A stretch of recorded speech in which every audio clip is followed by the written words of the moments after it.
Welcome to another episode of The Confrontier. This is the first video for 2025. There's a good reason for that. I couldn't find time, inspiration, or much of a subject before I actually down to making this video. However, I did find that inspiration today.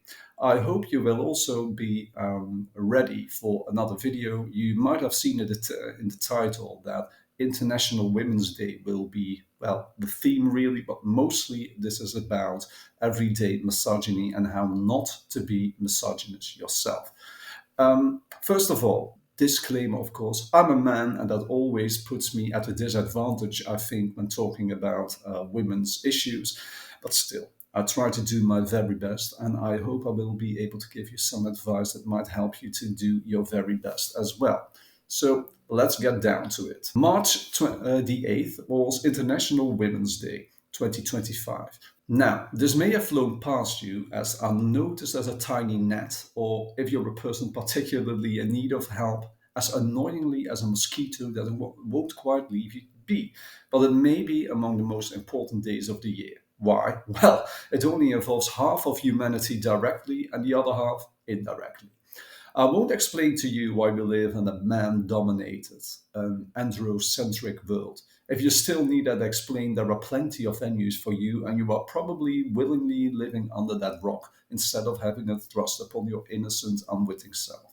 This video is not about informing you anyway, it's more activist than that. Basically, this is my first message in this so far god awful and depressing year 2025. Um, be a reliable and true ally in fighting misogyny, the hatred of women in just about every possible way. That is the main thing here. That is not just a matter of beating up wife beaters, arguing against anti abortionists, the highly visible, belligerent actions. Those are very important. I support them full heartedly. But this video focuses on subtler actions which may improve day to day experiences for the women in your surroundings. Most of all, this is about walking the walk of equality and being both passively and actively supportive of the women in your direct surroundings. As I say more often, they'll know that because you'll show that. And keep in mind, if you're a woman yourself, this message can still apply to you. Being a woman doesn't mean you will automatically act in your best interests. It can even be the case that you support values and that you support attitudes that are detrimental to both yourself and other women. It can be difficult to be aware of that, but the possibility exists. I'll go into the nitty gritty now.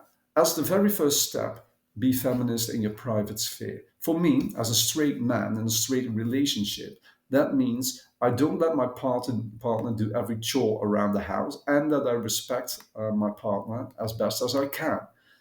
I am no paragon of virtue, but I try to be that to the best of my abilities. I am not unflawed, flawless. I don't always act as I should, but I acknowledge that and do my best to mitigate and minimize my flaws and mistakes. That means that I can take my part in cleaning, cooking, grocery shopping, and other chores, and that I support my girlfriend as best as I can. That support is not worth nearly as much when you grumble, do it begrudgingly, expect major praise for basic actions, or demand sex in return.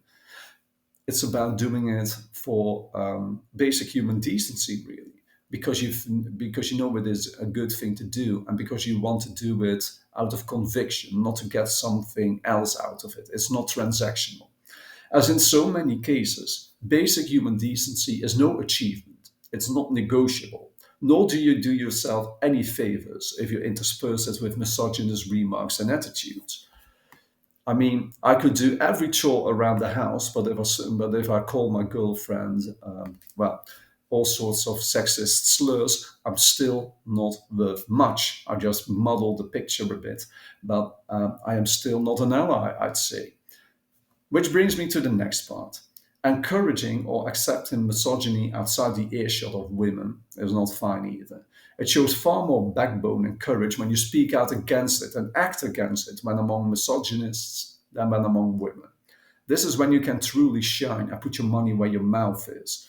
It's easy to be a soldier when there is no war, and it shows more strength to speak out when it's actually needed. This can be hard, but realize that most seeming convictions are skin deep with most people and tend to consist of parroting old remarks, old jokes. When challenged, many perpetrators of those cheap, cheesy jokes and old-fashioned attitudes are not all that willing to die on that hill because they are not that convinced of its strategic importance anyway. Sometimes these sayings are just there because people know they'll get a giggle from it if they say them, or because they've been taught to say this. It doesn't necessarily mean that they are misogynist, which means you might find it quite easier to get them to change their behavior than you might think beforehand. Now, you won't convince a real dyed-in-the-wool dude bro or old-fashioned traditionalist who is convinced that his dick is an antenna for higher insights, or who has been conditioned to believe and perpetrate misogyny. But you will at least not allow them to get away with their horrible ideas unchallenged, and you may even plant a seed of insight and improvement there, even if that improvement is just them not saying what they think. That is an improvement as well, because it at least means the environment they create is less toxic, at least in terms of what you actually hear and see. Um, Actual actions that are misogynist are, of course, by definition, unacceptable. But this is mostly about, well, attitudes.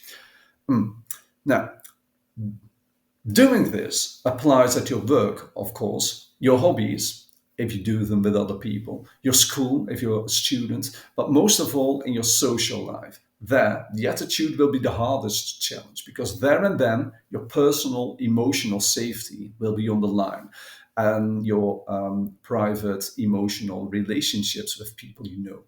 And that will be more the case than outside your private sphere, usually, of course. You have something to lose when you challenge your father, your brother in law, or even your grandmother or sister who spouts sexist nonsense. You have something to lose there. I realize that. Perhaps you can lose their respect, but I think most of all, you stand to lose your sense of dignity if you give them a pass. At least if you do so all the time. I know you can't always act, but try to act as much as possible. Strength isn't standing up against that status quo and the rising tide of misogyny, fighting it, not in going with the flow for the sake of peace. In this case, it's a peace in which you compromise yourself and basic human decency in order to give ignorance and damaging attitudes right of way.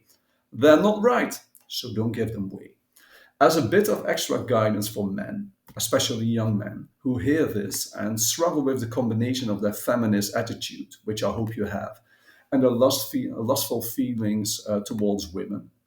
It's important to know that you are not a horrible pig for being attracted to women, and that you're not an unreliable feminist if you lust after a person you like by itself. Your actions are what matter. So those things happen, and they are in themselves mere human emotions, human reactions, instincts, if you want. You can't blame yourself for having those feelings. They are mostly thrust upon you. They are things that happen to you.